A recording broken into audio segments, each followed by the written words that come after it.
Ladies and gentlemen, as the world knows, the Syrian people have suffered terribly under the prolonged brutality of the Assad regime. On April 7th, the regime decided to again defy the norms of civilized people, showing callous disregard for international law by using chemical weapons to murder women, children, and other innocents. We and our allies find these atrocities inexcusable. As our Commander-in-Chief, the President has the authority under Article 2 of the Constitution to use military force overseas to defend important United States national interests. The United States has vital national interests in averting a worsening catastrophe in Syria and specifically deterring the use and proliferation of chemical weapons. Last year, in response to a chemical weapons attack against civilians and to signal the regime to cease chemical weapons use, we targeted the military base from which the weapons were delivered.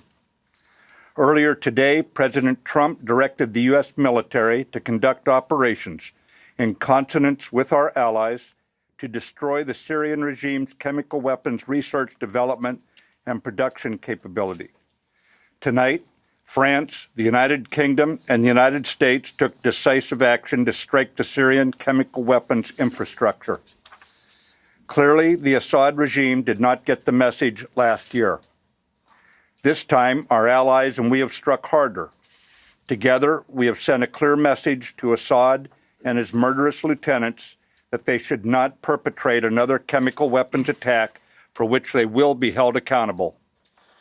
The 70 nations in the Defeat ISIS coalition remain committed to defeating ISIS in Syria. The strike tonight separately demonstrates international resolve to prevent chemical weapons from being used on anyone under any circumstance in contravention of international law. I want to emphasize that these strikes are directed at the Syrian regime. In conducting these strikes, we have gone to great lengths to avoid civilian and foreign casualties. But it is a time for all civilized nations to urgently unite in ending the Syrian civil war by supporting the United Nations-backed Geneva peace process. In accordance with the Chemical Weapons Convention prohibiting the use of such weapons, we urge responsible nations to condemn the Assad regime and to join us in our firm resolve to prevent chemical weapons from being used again. General Dunford will provide a military update. Hey, good evening. I'm joined by our French attaché, Brigadier General Montague, and our British attaché, Air Vice Marshal Gavin Parker. Secretary Mattis has just outlined the policy and legal framework for tonight's strike in Syria. I'll address the strike from the military dimension. At 9 p.m. Eastern Standard Time, French, British, and U.S. forces struck targets in Syria in support of President Trump's objective to deter the future use of chemical weapons. Our forces were integrated throughout the planning and execution of the operation. The targets that were struck and destroyed were specifically associated with the Syrian regime's chemical weapons program. We also selected targets that would minimize the risk to innocent civilians.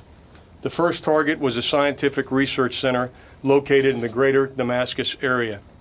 This military facility was a Syrian center for the research, development, production, and testing of chemical and biological warfare technology.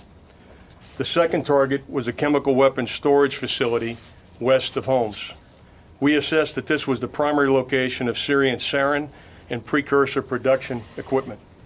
The third target, which was in the vicinity of the second target, contained both a chemical weapons equipment storage facility and an important command post. U.S., British, and French naval and air forces were involved in the operation, and for reasons of operational security, I won't be more specific this evening.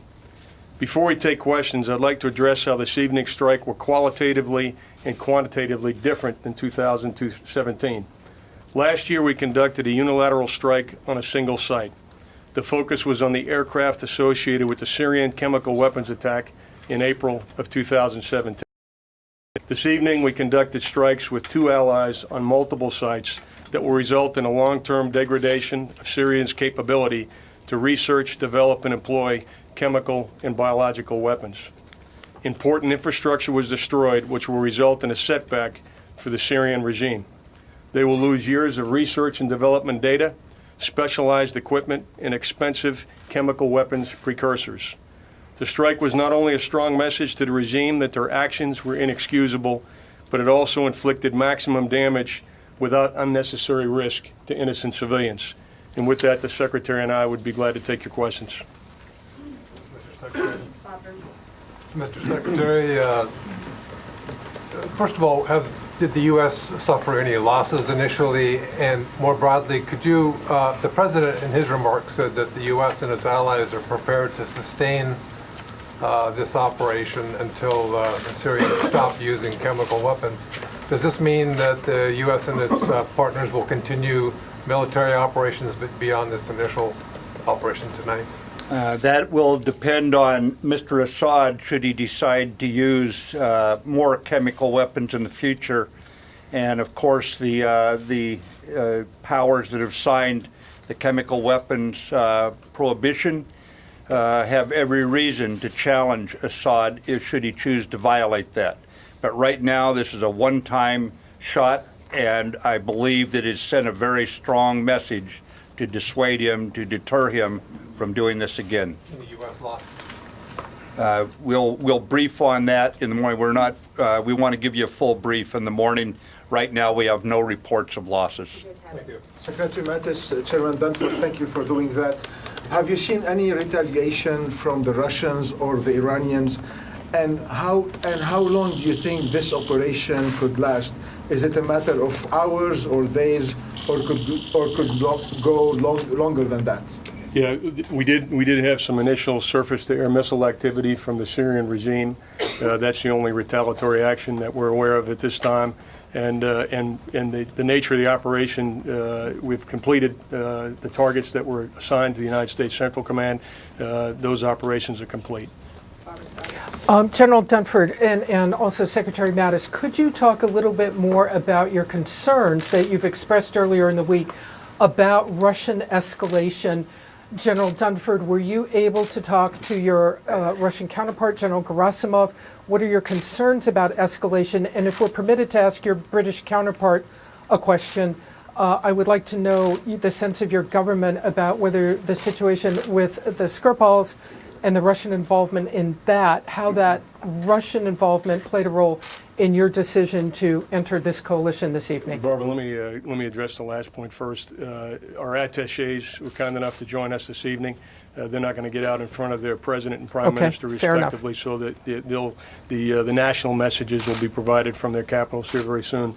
But with regard to the Russian concerns, we specifically identified these targets to mitigate the risk of Russian forces being involved, and we used our normal deconfliction channels. Those were active this week to work through the airspace issues and so forth. We did not do any coordination with the Russians on the strikes, nor did we pre-notify them. Mr. Secretary, it was just a couple of days ago that you said you're still assessing the intelligence on the chemical weapons attack, suspected attack. So at this point, do you know what the chemical was used in that attack? Was it sarin? Was it chlorine? And also, what is your evidence it was actually delivered by the Syrian regime? Say the last part again, Tom. What's your evidence it was delivered by the Syrian regime? Are you quite clear it was? I am confident the Syrian regime conducted a chemical attack on innocent people in this last week. Yes, absolutely confident of it. And we have the intelligence level of confidence that we needed to conduct the attack. As far as the actual chemical used, do you know what it was? Was it nerve agent? Was it chlorine? Do you have a sense of what it was? We are very much aware of one of the agents. There may have been more than one agent used. We are not clear on that yet. We know at least one chemical agent was used.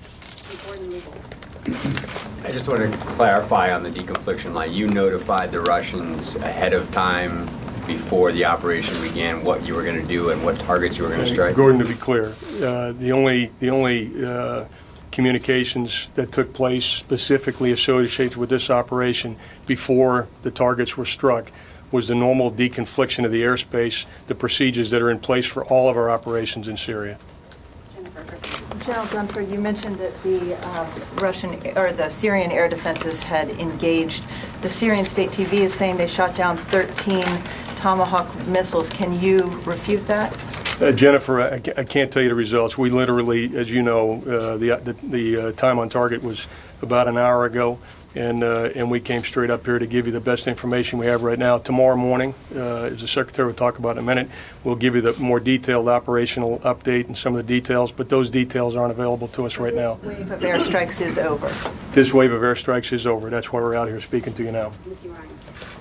Secretary Mattis, I just wanted to follow up on what you said about the legal basis for this strike. Could you talk a little bit more about that? Because in your testimony the other day, it sounded like you were saying that this a potential strike would somehow be linked to self-defense and the presence of American forces in Syria. Can you say a little bit more about that? And also regarding whether or not there will be future action or additional strikes. You said that it would depend on whether or not the Assad government conducts future chemical attacks, but can you explain a little bit more about what would be the threshold for that? Because there were repeated chemical attacks between the April 2017 attack and today, and would you consider a small-scale chlorine attack sufficient to launch additional strikes? Right now, I will just tell you we're in close consultation with our allies. We review all the evidence all the time. It is difficult, as you know, to get evidence out of Syria, but right now we have no additional attacks planned. But as far as the legal authority under the Article 2 of the Constitution, we believe the President has every reason to defend vital American interests, and that is what he did here tonight under that authority. Hi, sir. A couple questions for General Dunford. What were some of the targeting considerations or difficulties involved with going after chemical facilities? How long did the operation take to plan? And for Secretary Mattis, last year's strikes were described as proportional, moderate.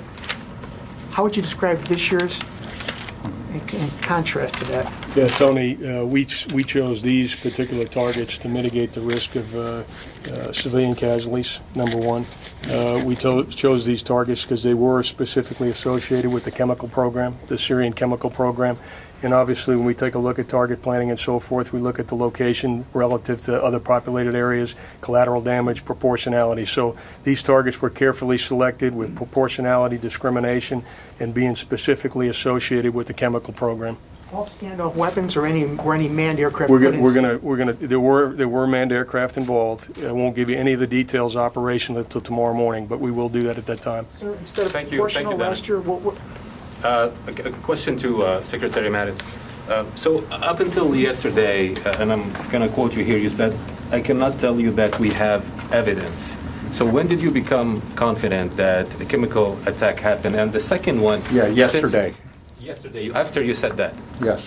And then second, you talked about targeting the chemical weapons infrastructure of Assad. If there were actually any chemical weapons or agents in those facilities that you targeted, I assume they would create health hazard in the region or not? Yeah, we don't believe. We did very close analysis. As the chairman pointed out, we did everything we could in our intelligence assessment and our planning to minimize to the maximum degree possible any chance of civilian casualties. We are very much aware this is difficult to do in a situation like this, especially when the poison gas that Assad assured the world he had gotten rid of obviously still exists. So it is a challenging problem set, and we had the right military officers dealing with it. So you can confirm there's going to be no leak into the air? Or of course not. We'll do our best. Chairman Dunford, when the surface-to-air defenses engaged, did they become a target, and did U.S. air power or other assets take out those targets? Yeah, Tara, I'm not aware of any response that we took right now. Again, we'll gather overnight. As you can imagine, we tried to leave United States Central Command alone here tonight. They were quite busy. We'll, through the night, gather the operational detail, and we'll be back tomorrow morning to provide that to you. Yeah, Secretary Mattis or Chairman Dunford, last year, you changed the force protection levels for the Syrian troops that were U.S. troops that were in Syria. There are 2,000 U.S. troops in Syria. have you changed force protection levels based on potential responses from Russia? Yeah, Hans, as you can imagine, the commander always takes prudent measures, especially in an environment that we're in tonight. So they did make adjustments. And just to be clear on the deconfliction line, you told them that you're going to be operating in airspace, but you didn't tell them, the Russians, what the targets were? That is absolutely correct. We used the normal deconfliction channels to deconflict the airspace that we were using. We did not coordinate targets or any planning with the Russians. What was their response, sir? That information was passed at the operational link from the Combined Air Operations Center in Qatar, so I wasn't on the line.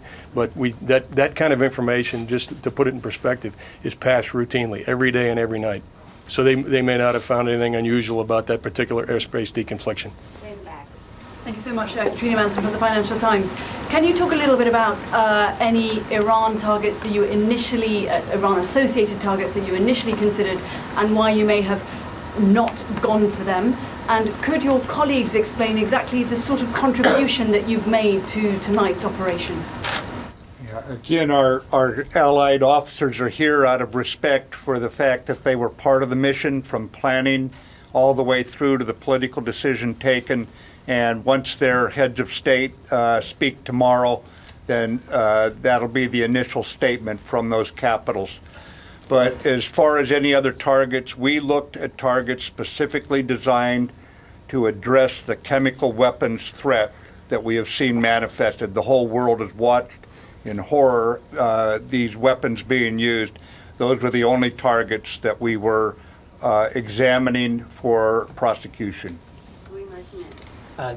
Secretary and General Dunford, you mentioned 3 target areas that were struck.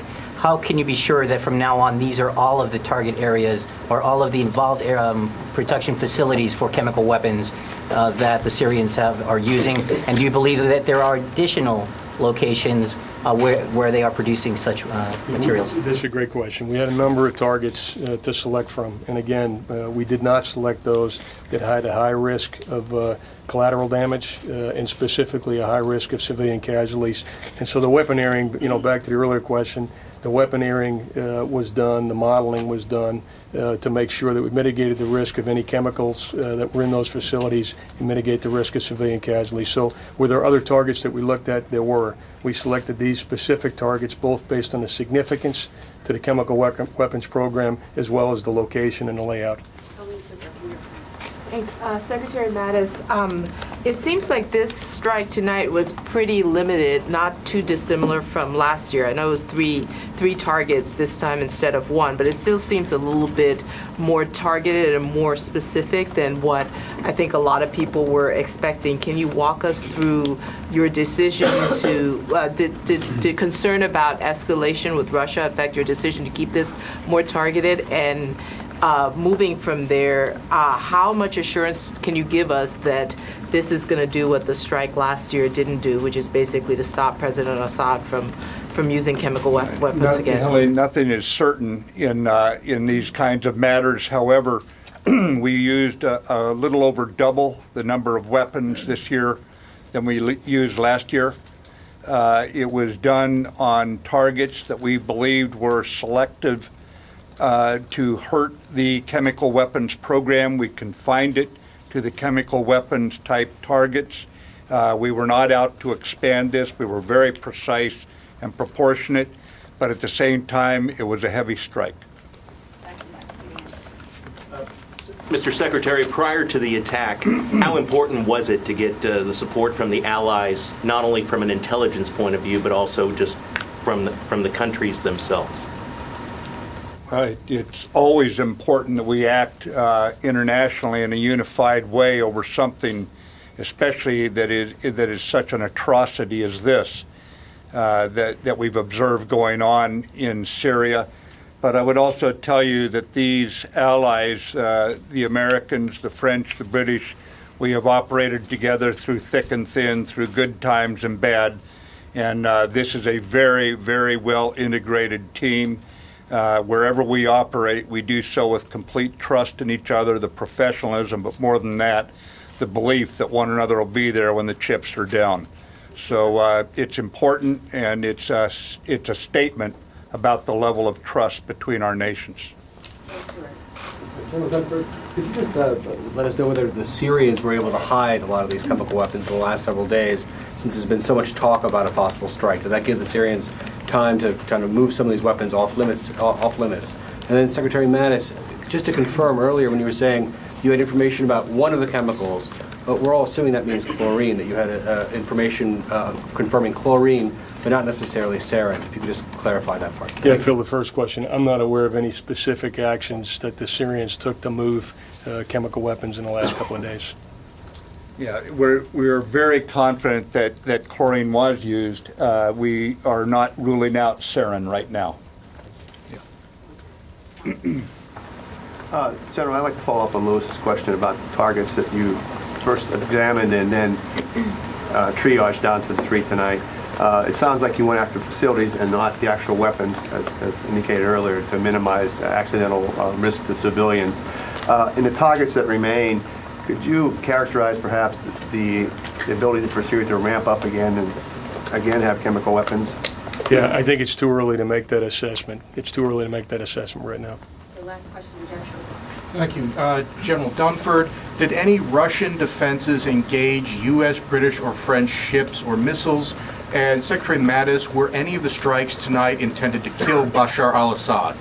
The only reaction that I'm aware of at this time was Syrian surface-to-air missiles. I happen to be down in the National Military Command Center and was aware of that activity. I'm not aware of any Russian activity, and I'm not aware of the full scope of the Syrian regime response at this time. Again, those will be details we'll pull together for you in the morning.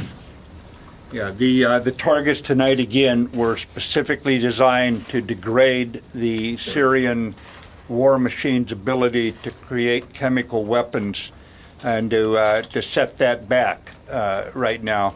There were no attempts to broaden or expand that target set. And ladies and gentlemen, thank you for coming in this evening. Based on recent experience, we fully expect a significant disinformation campaign over the coming days by those who have aligned themselves with the Assad regime. And in an effort to maintain transparency and accuracy, my Assistant for Public Affairs, Ms. Dana White, and Lieutenant General McKenzie, the Director of the Joint Staff here in Washington, will provide a brief of known details tomorrow morning.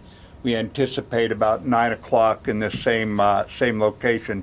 But thank you again for coming in this evening, ladies and gentlemen.